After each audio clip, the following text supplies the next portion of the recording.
Hi there, this is Katie, and I am coming at you with some Wellness Wednesday tips on health and wellness. And today's topic is why organic. So, a little history about the organic movement. It's been around for a while, and some people say it started in the United States back in the 1940s. J.I. Rodale, the founder of the Rodale Research Institute, and Organic Farming Gardening magazine. He was kind of known as the father for the organic movement. And then farmers and people were continuing to do this, but there was no clear method or rules in what constituted organic products, whether it was farming products or ranching and animal production and dairy production. Until the 1990, Congress passed the Organic Foods Production Act in 1990 to develop a national guideline and standards for the production of organic food and fiber.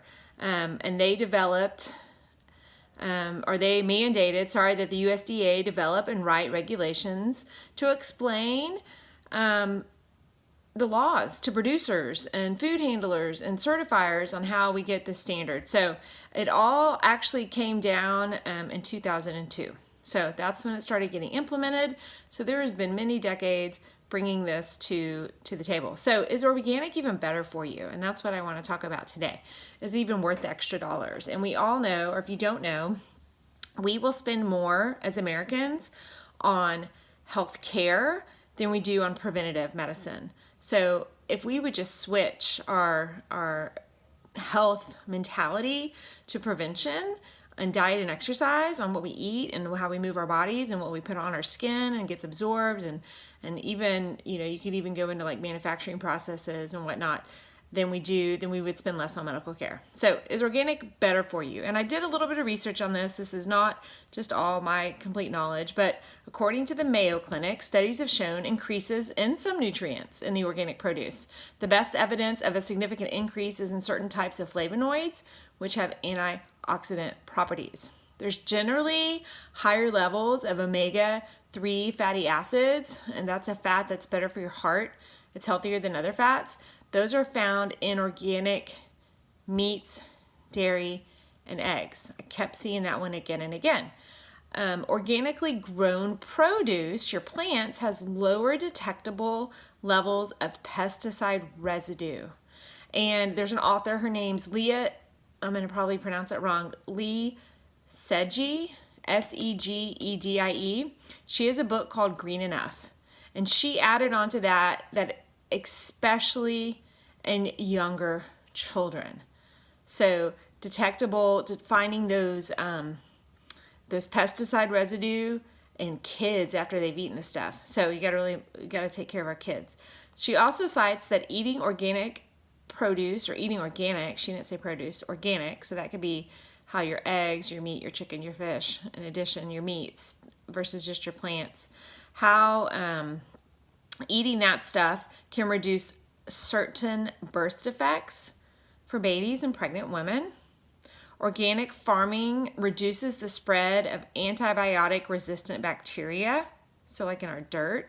Organic milk, here we go, and meat both have higher, healthier nutritional profiles with more omega-3 fatty acids than your conventionally grown. And prenatal or early child exposure, this is big. The exposure to the pesticides and the non-organic may lower IQ, cause neurological damage and behavior problems like ADHD, and play a role in obesity and metabolic disorders later in life. There's the prevention. Eating even a little organic can reduce your exposure to pesticides. So even if you can't afford it, a little bit matters. So do you have to buy everything organic? Well, the Environmental Working Group has made a wonderful list every year where they talk about the Dirty Dozen and the Clean 15. And if you've heard me do any of my 30 Days to Healthy Living talks, I usually always mention this. It's free. You can find the information anywhere. Environmental Working Group, I think their website is like ewg.org, and they have a great Dirty Dozen guide to organics, which lists fruits and vegetables most impacted by chemicals. Often these are things that we eat the skin on, or they're particularly permeable and absorb whatever is sprayed on them chemically. A lot of these are really popular among kids because they're easy. They're your apples, your strawberries, they're the grapes. It's a really good investment. Like if you're gonna eat any of these on the Dirty Dozen list, at least make these organic in your diet.